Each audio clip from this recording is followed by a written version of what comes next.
Hello বন্ধুরা, welcome to only sports view. তো এই ভিডিওতে ফুটবলের বেশ কিছু আপডেট আছে আর আনোয়ারের বিষয়টা নিয়েও কিছু আপডেট আছে। তো ভিডিওটি সবাই শেষ অবধি দেখো আর চ্যানেলে নতুন হতে গেলে চ্যানেলটি সাবস্ক্রাইব করে পাশে থাকা বেল আইকনটি অন করে পাশে থাকা সমস্ত রকম খেলার আপডেট পাওয়ার জন্য। তো ফার্স্ট আপডেটটি হচ্ছে গ্রেগ স্টুয়ার্টকে নিয়ে। তো গ্রেগ স্টুয়ার্ট কবে আসছে?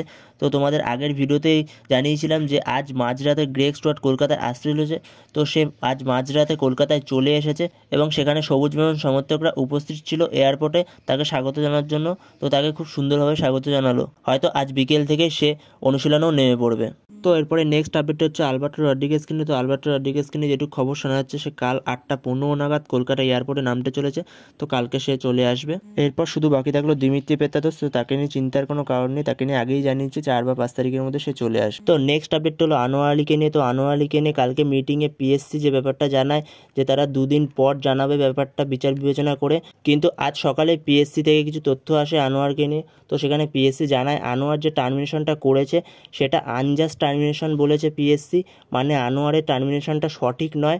এরপরে পিএসসি বলে যে আনোয়ার যদি মোহনবাগানে খেলতে না চায় তাহলে মোহনবাগানকে এনওসি দিতে হবে আনোয়ারকে, কারণ একটা প্লেয়ার সে যদি খেলতে না চায় তাহলে তাকে জোর করে রাখা যাবে না। তো এখানেই শেষ না, এনওসি দিলেই যে সব মিটে যাবে এমনও না। যদি আনোয়ারকে মোহনবাগান এনওসি দেয় তাহলে মোহনবাগানের যে দাবি তোমাদের আগের ভিডিওতেই জানিয়েছিলাম, মোহনবাগান 15 কোটি টাকার মতো ক্ষতিপূরণ হিসেবে চেয়েছে আনোয়ারের থেকে। এমনকি আনোয়ারের 6 মাস ব্যানও হতে পারে, তারপর 2টো ট্রান্সফার উইন্ডো ব্যানও খেতে পারে ক্লাবগুলো। এমনকি দিল্লি এফসি ও ইস্টবেঙ্গল 2 ক্লাবকে 5 দিনের মধ্যে তাদের প্রতিক্রিয়া জানানোর নির্দেশ দিয়েছে পিএসসি। তো এই ব্যাপারটার মধ্যে যে ইস্টবেঙ্গলও চলে এসেছে সেটা বোঝা যাচ্ছে, পিএসসি জানিয়েছে সেটাও, এবং সে প্রি কন্ট্রাক্টে যে সাইন করেছে ইস্টবেঙ্গলে সেটা সে আনোয়ার জানিয়েছে তার রিপোর্টে, পিএসসিকে দেওয়া রিপোর্টে। তো 5 দিন সময় দিয়েছে তাদেরকে তাদের মতামত জানানোর জন্য দিল্লি এফসি ও ইস্টবেঙ্গলকে পিএসসি।